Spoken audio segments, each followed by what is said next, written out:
Coming up on the Tall Mike Wine Podcast. So you're a movie star, too. I mean, basically. Repris. Repris. Repris. Yes. It's French, so there's an S on the end, but you don't say it. Have you read much Voltaire? I tried.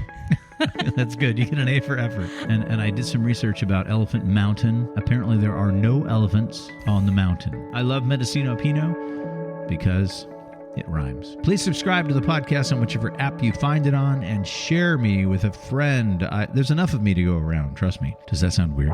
And now, the Tall Mike Wine Podcast. The cell phones have been silenced. The wine is poured. It's breathing right now. Are you breathing? I hope so. And just like that, the podcast begins.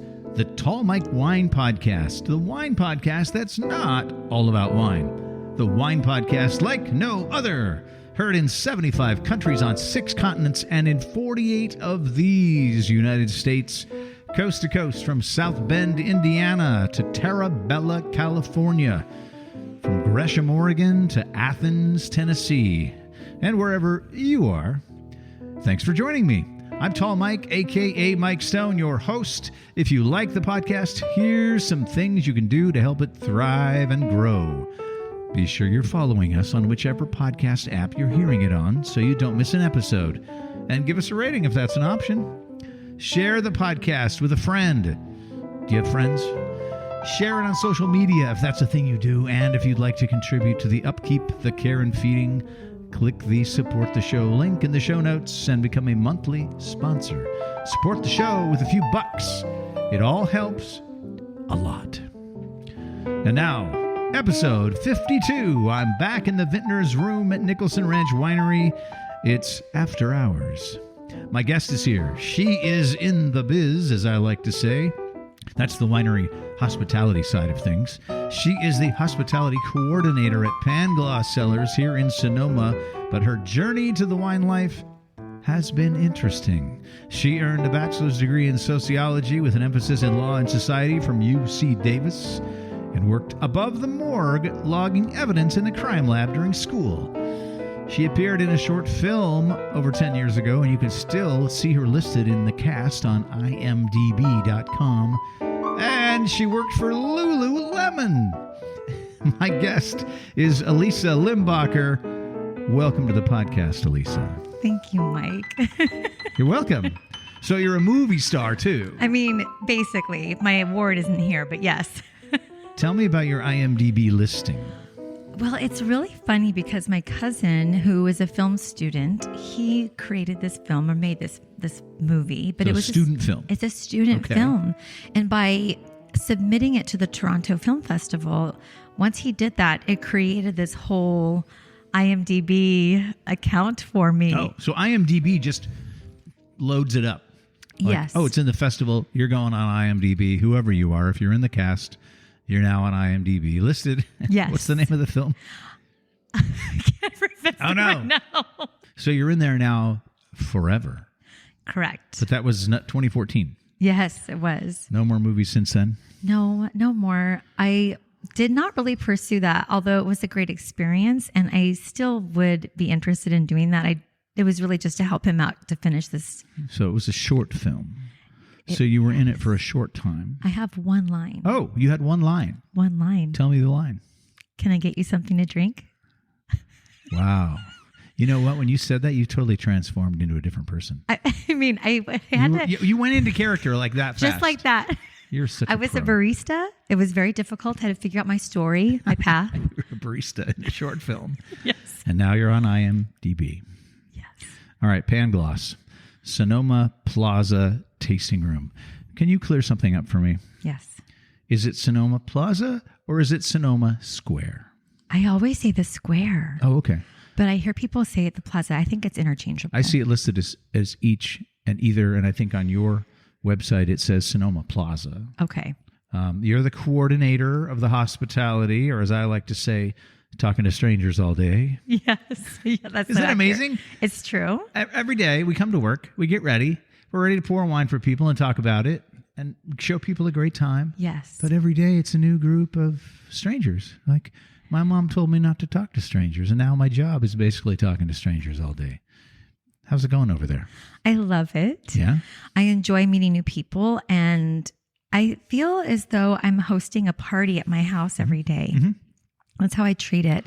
It's just guests that I haven't met yet. Right. People are coming to sip wine. Yes. So already there are people, right? Yes. They're coming. They've maybe traveled from other parts of the Bay Area or further away. And now is the time when the people from further away start coming. Right. Yeah. Which is awesome. It is. It's picking up. Did you have anybody from far away off the top of your head today? Not today. No? I did just yesterday from Australia. That's actually quite common. Australia, the UK, we get a lot of those people. Yeah. Do you ever notice people from Europe? They come. And when you talk to them, you say, well, are you just visiting wine country? Are you California? And they say, oh, we started in LA and then we came up here and then we're going to go to Las Vegas. It's like a triangle. And so I got hip to that. And then somebody would come and say, oh yeah, we were in LA. We're up here now in San Francisco, day trip to wine country. I'm like, when are you going to Vegas? They're like, how did you know? Because that's the triangle. I didn't You start realize in that. one of the three and then you go to the other two. And that's the thing. I've not noticed that, but I love that you're paying attention. Las Vegas, LA, San Francisco. When you're in San Francisco, it's an hour away. So people come up here. They want to see wine country. Yes. Alissa, what day is it for you? Today is my Wednesday. Honestly, I don't even know. I don't keep track of the days anymore. It's No, I mean, not what day of the week is it. What day is it on your calendar? Oh, it's a little different this week because I'm filling in. So technically this would be my Monday, but it is my Tuesday. So you're going to work 6? No, I'm actually going to be getting, this week is just a different week. Okay. So normally what day is today? So normally today's my Monday. Okay. Since it's technically Thursday, this is my Monday. Okay. And today's my Wednesday. Yeah. I like to do this with people that are in the business, and even when I go to Whole Foods and I'm talking to the person that's doing the checkout, I say, "What day is it for you?" And they're like, "Oh, it's my Monday," and it's like Friday. People don't realize that. They come here, and when people come on a Friday, I love it when they leave and they say, "Have a nice weekend," because we're going into the teeth of it. Oh, for sure. We're going into Saturday, which is the busy day. It's like, no, that's work. That's hard work. For real. I think it's funny. I like to give props to the people that have the days of the week that are a little skewed from everybody else. Mondays are my Fridays. Okay. Well, that's kind of nice. Wineries with tasting rooms on the plaza or in downtown Napa, for example, are not off in the vineyards. Where is the actual Pangloss winery? Well, our production site is at Rapri on Moon Mountain. Okay. However, we source our fruit from all over California. Sure. But where does the wine get made? On Moon Mountain at Rapri, our big On Moon sister. Mountain, at the other winery, your mothership. Yes. Another winery called Rapri. Rapri. Rapri. Yes. It's French, so there's an S on the end, but you don't say it. Correct. But we hear it all of the time, which means rebirth in French. What do people say? Repris. Repris. We just finished up at Repris. Oh. And, you just let it go. You got to let it go. Yeah, you got to let Nothing it go. you can do about Yeah, welcome in. Now, your tasting room is on the plaza, on the square, whichever. It's a really old building, according to something I read on TripAdvisor. Mm-hmm. How old is the building? From 1902. Whoa. Established. That's older than I am.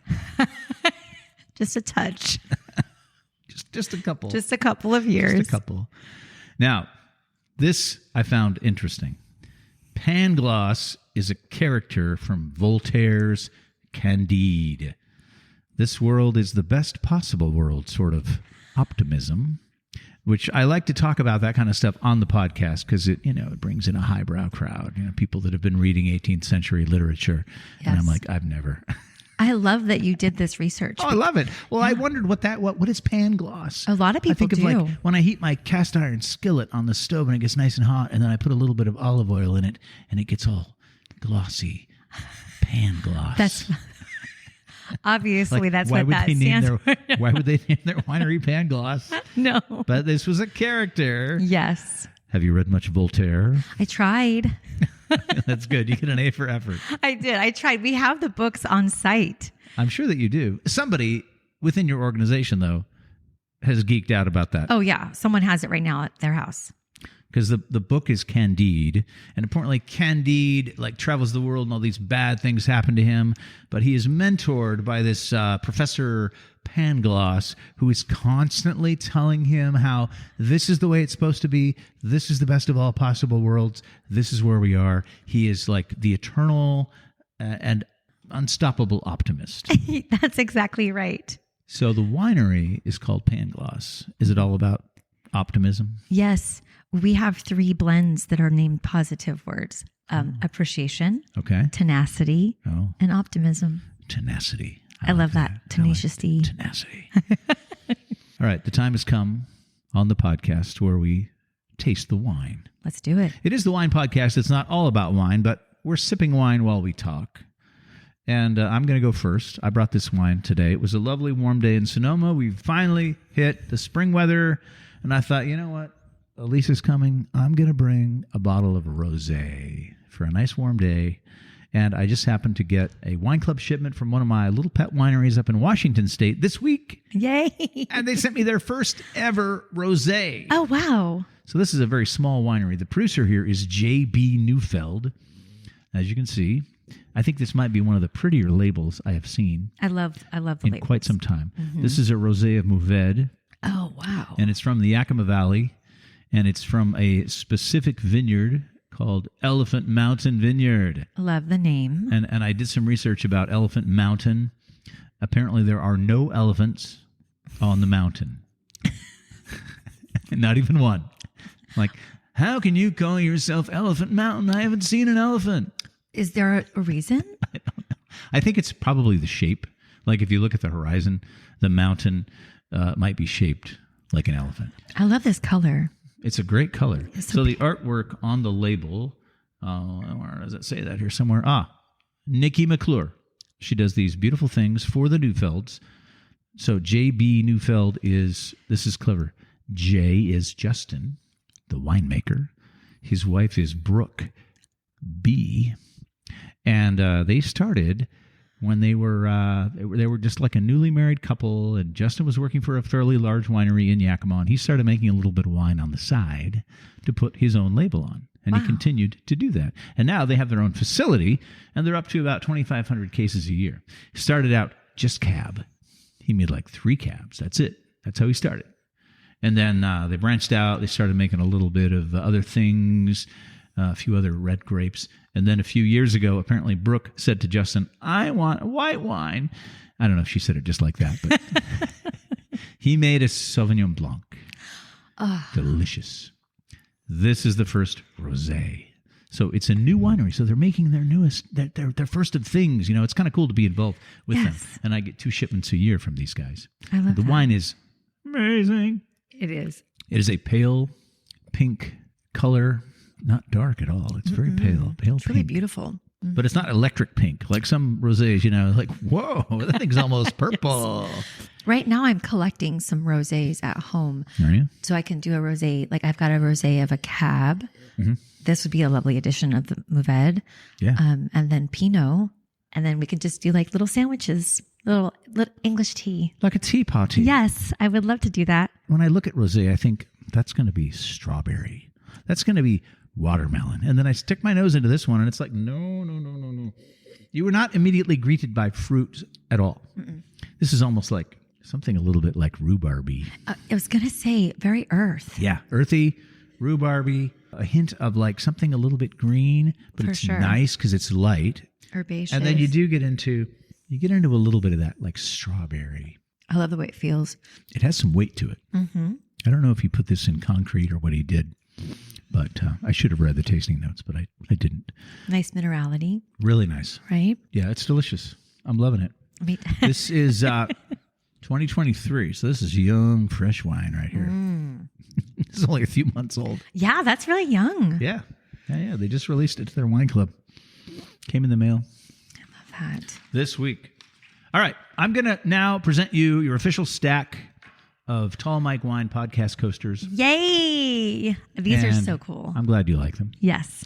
And if you would like your own stack of Tall Mike Wine podcast coasters, you may email me at tallmikewine@gmail.com. You have to give me your address, and I will mail you a stack.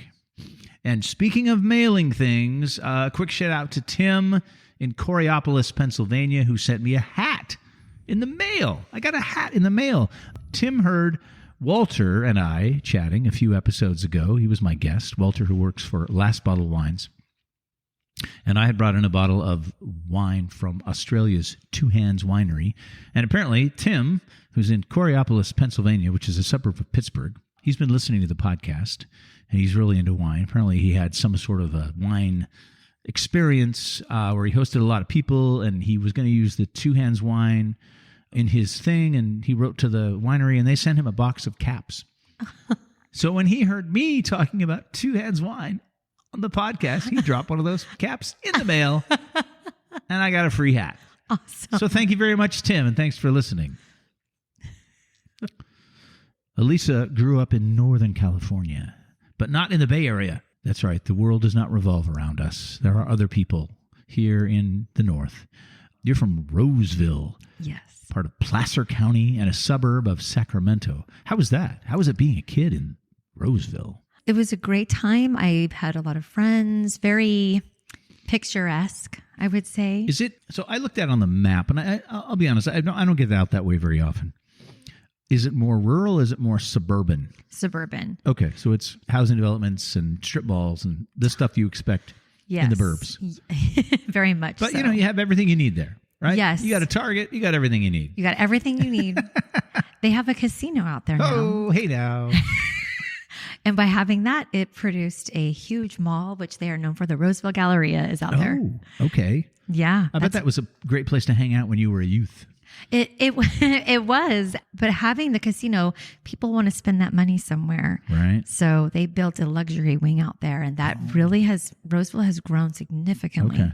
So the casinos, man, that's a whole different thing. Yeah. I don't get it. I'm not somebody who's going to hang out in the casino. Same. But it brings the people. It brings the people. They are passionate about it. They are. You have an older sister. I'm reading her bio here. Yes. Is she a lot older? She's 18 months older. Oh, she's almost like your same age. Yes, we could not be more different. Okay. Where is she? So she's in St. Louis. Okay. My mom is out there currently visiting her. She is a mother of two. My sweet niece and nephew, Bobby and Elizabeth. Yeah, Kristen's a stay-at-home mom, hockey mom. Okay. All of that. Very different life. Doesn't work in a winery. She does not. No. She's at the Rexplex a lot. So when you were a kid, was there wine in the house? Did your parents drink wine at dinner? I did not grow up in a household that really drank wine. It's not uncommon. It's really interesting how people find it eventually. If it's in you, you'll find it. Yeah. Right? Yeah. But your parents normal otherwise, mostly? They're normal. Okay. Yes. Why were they in Roseville?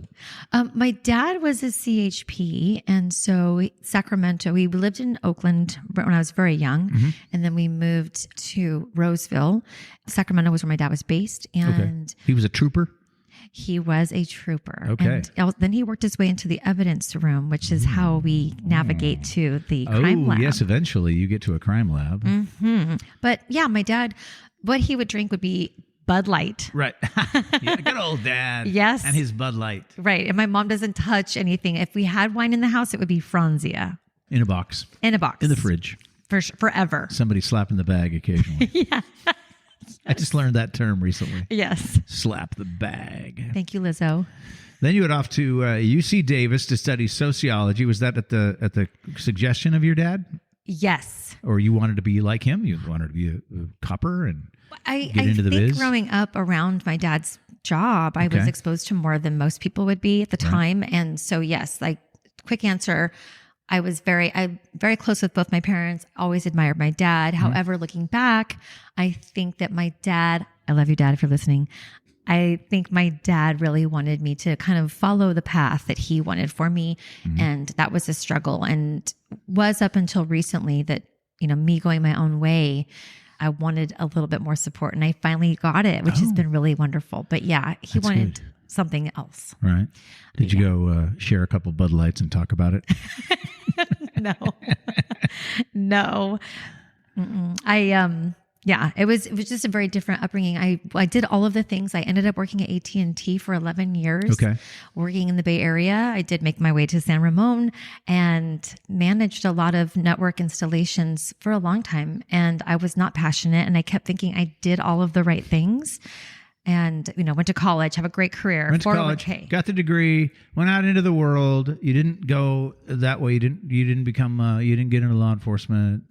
You didn't become a sociologist, whatever that is. Right.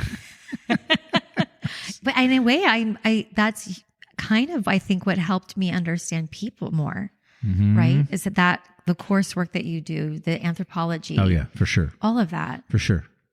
Why are people so weird? I don't know, but we're going to find out. Yes. Yes. People are weird because they're people. I think it's just weird being a person. Yes. Being a human being in this world with all of the other human beings. Yes. It can get complicated. Yes. All right. So you worked at AT&T. Yes. And then you went to work for Lululemon. Yeah. Now, what's more fun, selling yoga pants or selling wine? Selling wine. Okay. Selling wine. Definitely. But you got to admit, yoga pants are popular. That was a huge part of my life, and I'm forever thankful for that company. I learned a lot about myself and growth too. However, my passion is wine, and it started by just me taking a moment to watch a documentary. Right, we're going to get that. We're going to get to that in a moment. I don't even know what you're talking about. There's a big reveal coming momentarily. Yes. I just want to say Lululemon. There was a time a few years back when women wore all sorts of different things when they were out running their errands. And then one day I looked around and they were all wearing yoga pants. And I thought, you know what? This is a good change. I like this. I would say everyone but my sweet, may he rest in peace, my grandfather. Oh, well, 90, he's 92. not going to wear yoga pants. No, when I would go by and say hello. Oh, in the yoga pants? Absolutely. Yeah. After work, I'd come by and he'd be like, cover yourself, girl. Yes. Very traditional. I tell you, the guy that convinced women to wear yoga pants everywhere they went, I've nominated him for a Nobel Prize several times to no avail.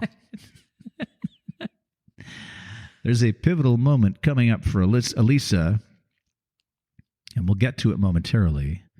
But first, we're going to taste the next wine. Let's do it. A wine that Alissa has brought from the winery where she works. But it's not a Pangloss wine. It's a wine of a different name. Do tell. Okay. I'm bringing today our 2018 Wendling Vineyard from our sister label, Texture. So let's see.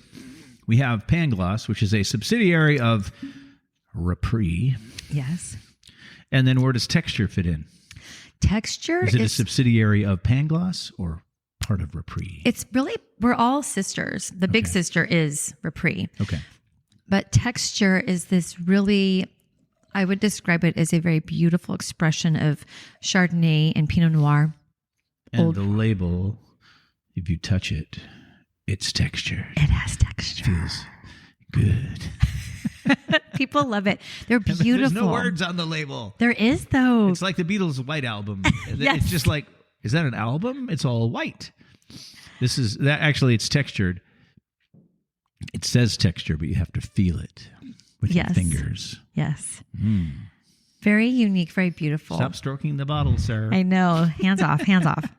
All right. So this is Pinot from 2018 from the Wendling Vineyard, which is in Anderson Valley. Oh, it's a Mendocino Pinot. Mendocino. I love Mendocino Pinot because it rhymes. It is so beautiful. Mendocino Pinot. I love that. All right, let's get a nose on it here. It's purple. It's purple. Maybe fuchsia, maybe magenta. Magenta. Okay, all right. We're going to smell the wine. Give it a good sniff. You've smelled this a lot, so I'm sure you already know it. This is my first smell of it, and I'm getting some nice red berry fruit on the nose. Something just a little bit brambly, like like the grapevines when they're dusty. Yes, that kind of thing. A little bit of almost like brown sugar. Okay, a little bit brown sugar.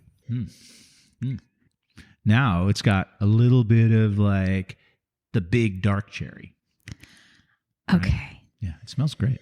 I love this part of wine tasting. Truly, I do. I love to see what people pick up. I love to see their faces while they're drinking and sipping. This part's very exciting for me. So I'm enjoying watching your... That same thing that I said, a hint of brown sugar.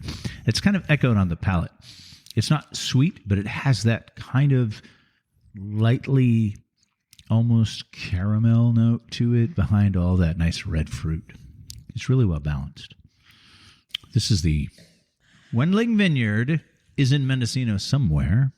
I can tell you where it is. Oh, well, tell me where it is. Let's talk about it. So this is the 18 Wendling. It's coming at the very deep end. It's the very last vineyard in Anderson Valley before it's just pine trees. So right by the Navarro River. Going north or going west? Going north. Oh, okay. So it's way up there. It's literally the last vineyard. Okay. Eric Bradley waited 8 years for that contract to expire so we can gain access to it. Oh. So this was a long time. Who's Eric Bradley? Eric Bradley is our winemaker for all 3 labels. Oh, okay. He makes all the wine. Yes. I'm Eric. I'm the king of wine. I live on a mountain.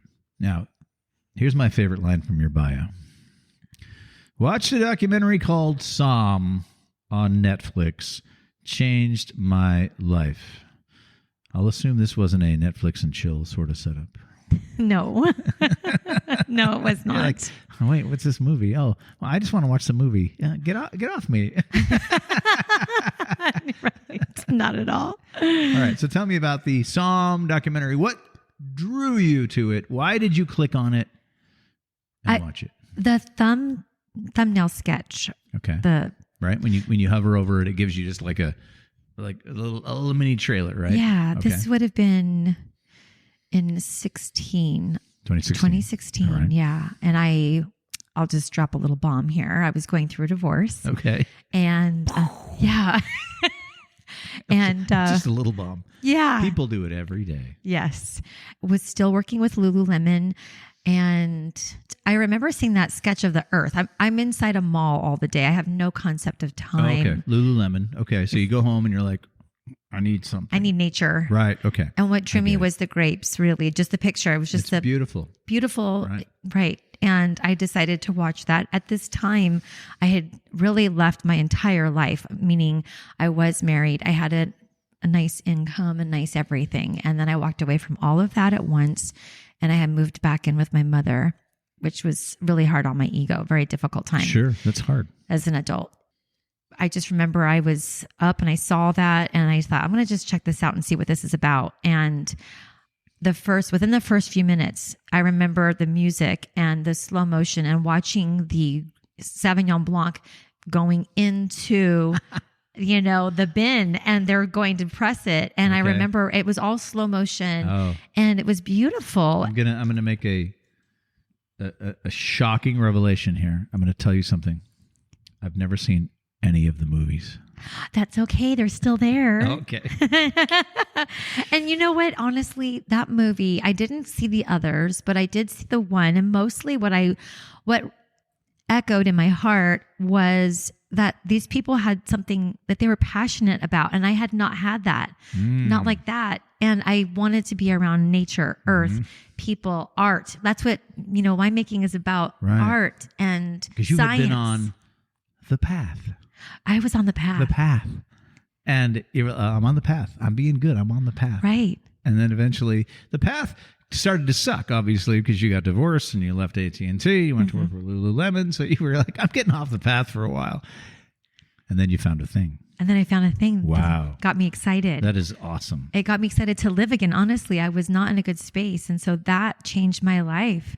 And I told my mother and my sweet little grandma who's 99 right now, but very close with my family. And I said, I need to go to Napa Valley. We're going to go tomorrow and we're just going to drive around and see, just to see. And I ended up going to Oakville Grocery to stop and grab a lunch. And I applied for a job right there just to see. Wow. They called me. Like the next day, you're driving around Napa. The very next day. And then you're putting application. Yes, all of it was fast. And I found a place to live. And I got that job that day. So the turnaround from you watching Somm at home, just minding your own business, watching a movie. What can it hurt? I'm just going to watch this movie. It won't change anything. And then all of a sudden, boom, you're in. You got a job at Oakville Grocery, which, by the way, is an iconic, like, delicatessen grocery store, coffee shop in the middle of the Napa Valley, and it's a thing. It's a thing. It's kind of a big deal. I mean, if you want to, yeah. It's great because people stop there to get their coffee or espresso after wine tasting. Right. Or in the middle of wine tasting, they stop and get a big old fat sandwich. Yeah, for real. And they make a big old fat sandwich. I think they make pizza. It's not just a grocery store. It's not. I think it started out as a grocery store, but then it got a little bougie. It's very bougie. Yeah. Yes. I was just thinking that. And then you worked there for a while as a barista. A barista. Following the role of my movie. Wink, wink. Okay. Oh, right? Did you get to use your line? I said, can I get you something to drink? People would like look at you like, oh, when she says that, I really do want something to drink. Wow, she feels that. She's wow, that's who she is. She look familiar? I think I saw her on IMDb. Against the odds. Against the odds. Oh man, it came out. I'm glad we picked that up. Yes. Otherwise, that was going to go on the cutting room floor. But by working there, I was exposed to many different, people, employees who worked at different wineries. Okay. And I met. So you're hearing people talk about their winery jobs and the tasting room jobs, and you weren't scared? I wasn't. I mean, and it was weird because, you're coming from a very different background and you're working a job. I will say a barista job is very stressful and totally way more stressful than I thought. I worked in restaurants for 20 years and I was the guy who hired and maintained the bartender staff and maintained the bar, the liquor, the beer, the wine, made the wine list, trained the staff, tasted all the wine, brought it into the winery. And bartending is a hard thing because the ticker just keeps going. Yes. Drinks. And it's kind of on a different scale with barista, but it's the same thing. Right. You got to keep pulling those shots and steaming that milk. It just doesn't stop. Right. Half calf, decaf. Oh my God. Non-fat, oat milk, almond milk, all of it. How many milks are there? I don't even know. Regular milk, there's 2%. And then there's soy milk. And there's oat milk. And there's rice milk. And now I think there's even like, what's the flax milk. Is there? Yeah, flax. Did we count almond? No, we didn't even say almond. That's what I use that all the time. That's so many choices. Whole milk? So many choices.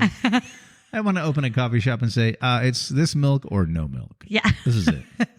And you're going to pay cash. Mm-hmm. And there's a 20% gratuity included. Forever. But yeah, that's where I landed originally and met people. And then how long did it take before you found the job at Cake Bread? It took Which, by the way, yeah, is impressive because your first winery job is at Cake Bread, which is another one of those wineries in the Napa Valley. It's something. There's a huge following for that. So how long did it take you to get that job? About 6 months. Okay. Wow. You're fast tracking it up. I'm just talking to people. You're using your sociology degree there. That's exactly why I went to school. Yes. And then after that, you ended up, how long did you work at Cake Bread?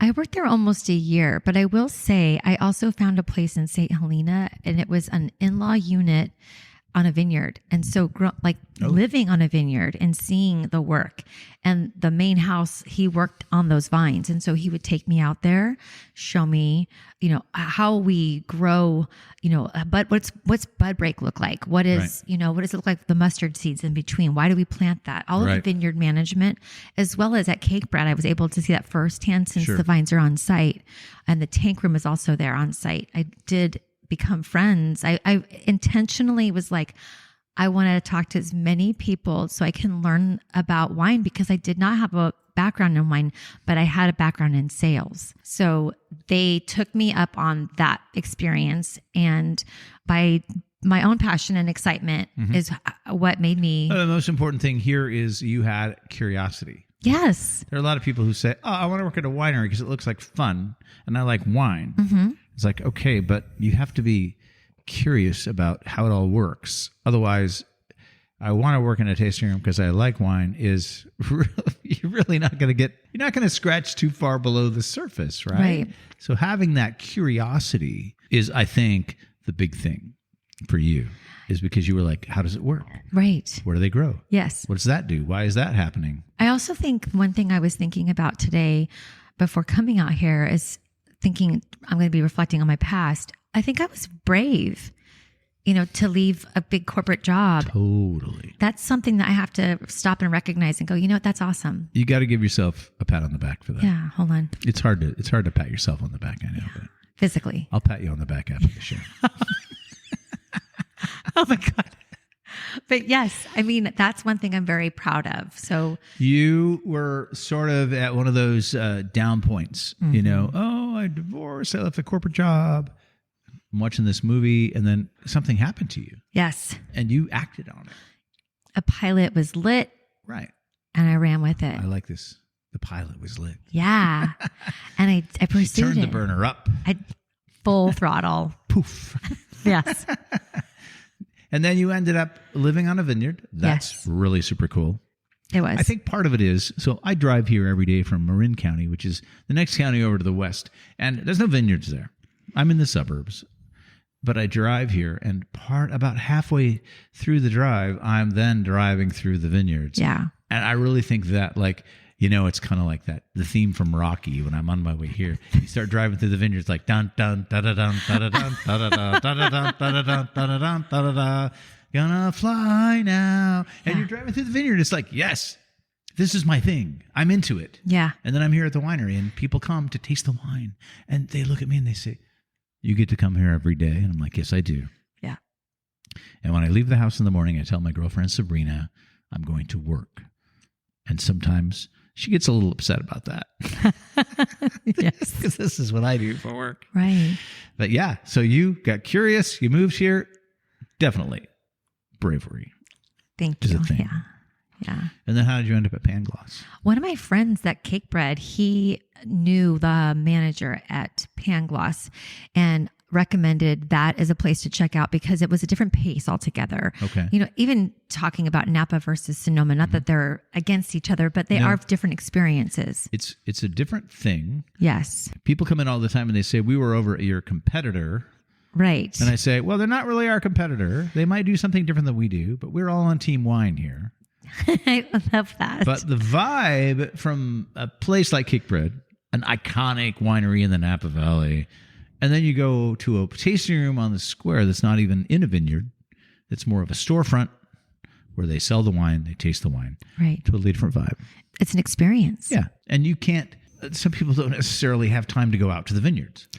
Some people are in town, like, oh, we don't have time to drive all the way to the vineyard.